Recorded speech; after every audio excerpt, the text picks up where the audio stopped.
We're going to take a look at the second period between Jacob Warner, who was number 2 in the country at the time, also an NCAA finalist and a 4-time All-American, and his opponent, who was ranked number 27 in the country.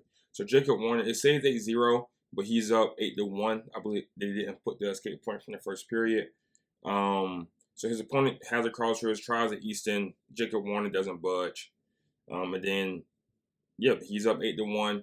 This is a big deal because a lot of people, for some reason, believe that you can only tip guys who you're already better than, which will make it a useless technique if you can only use it against wrestlers that you were going to beat them in the match 9 times out of 10, 10 times out of 10 anyways, right? It wouldn't really be worth your time to work on these techniques, but that's not the case. It's a whole different skill set.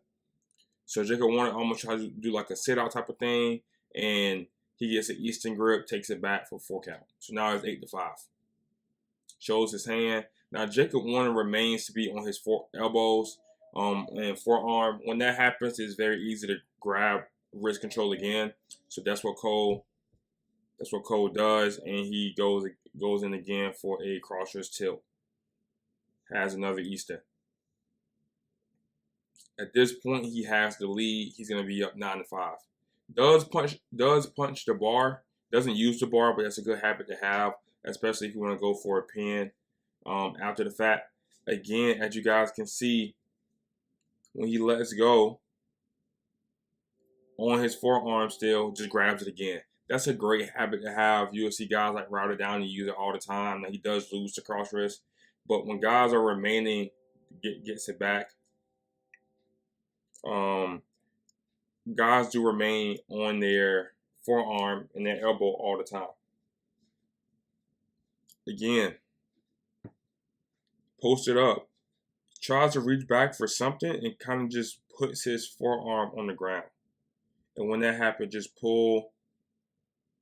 Now, when he ends up getting this, there's 3 seconds left on the clock, right? And he ends up getting 2 swipes so he ends up being up 11-8, which probably would have won him the match, but they ended up taking away the last tilt. No idea why. I don't know if that was just a homer call, but he got 3 tilts against Jacob Cardenas in the second period when Jacob chose bottom. So not only did you get 10 points from that, you also got 2 minutes riding time, and the other wrestler didn't get their free point. That a lot of wrestlers kind of see, I can choose bottom to get their free point.